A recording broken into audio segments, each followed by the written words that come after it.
Nevertheless, okay. So now we're gonna get to something a little crazier. Okay. Now we find somebody that is just obsessed with Tom and Francesca. Like the Tom and Francesca show, we are obsessed with them, right? And they do maybe put like a cat on my head, like they put a mask on you, and again they make this transformative, and they're doing it for a while, right? And they really use us in the words and that kind of stuff. And we go to YouTube, hey man, take that down, and YouTube doesn't, right? However, there's no injury, meaning like my show's still doing well. Reviews are there. I have a good ecosystem. So like they are kind of stealing my stuff, and it's kind of crappy, and it's thin in terms of fair use, but there's no injury. Does there need to be injury, or does it matter just as long as I think they're stealing it?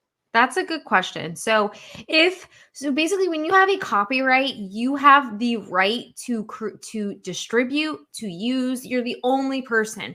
So by making a copy, it is infringement. But then if you were to litigate, you would have to prove damages, of course. So yeah. But the damage could be that you took a sale away. It doesn't have to be just something that like we think of like, oh, well, you made money.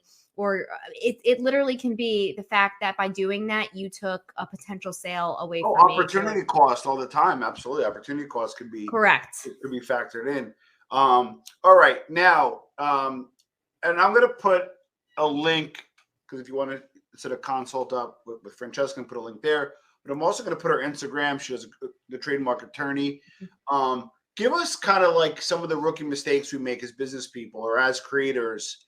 As creators first. Sure. So I'm a creator, I have my show, I do all my stuff, and then all of a sudden I call you way too late, and you're like, Tom, why didn't you call me 6 months ago?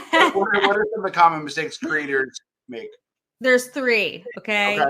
1, not protecting your name.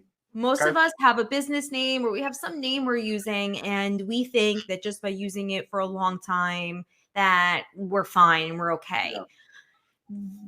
That's a major problem. Without a registration, yes, you have trademark rights, but those rights are super limited. They are literally limited to the geographic region where you use the mark. I didn't know that. Who knows what that means? Like if being online or having a podcast, it's a major problem. So the way that you get around it is by having a federal registration. And it gives you a presumption of rights in all 50 states. And I say presumption because someone can contest it and say, no, you actually don't have. But basically, when you file, it is presumed that you will have rights in all 50 states. That's how you get around that geographic. Got it.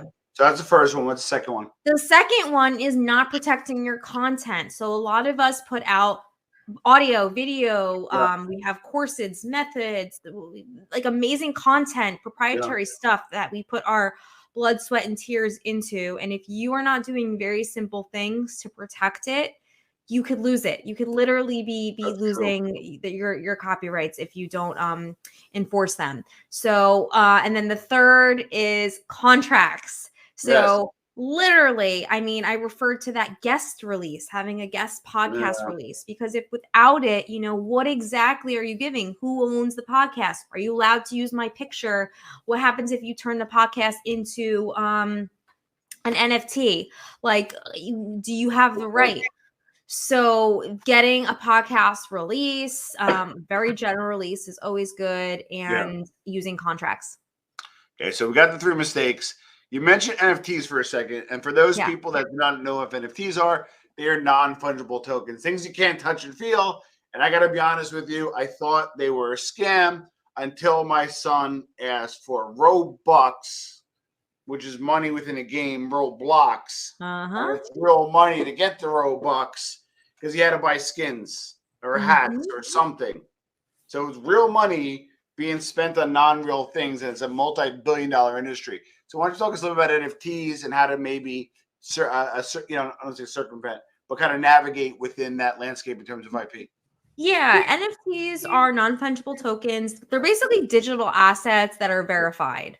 Digital art, you can go to the blockchain and see who has ownership. And it's really changing the way we think about ownership, because you're right, you can't touch and feel it, but you can own a piece of digital art, which is, kind of cool. And it's not just art right now. We're using NFTs to get access to concerts. Coachella did a lifetime access to their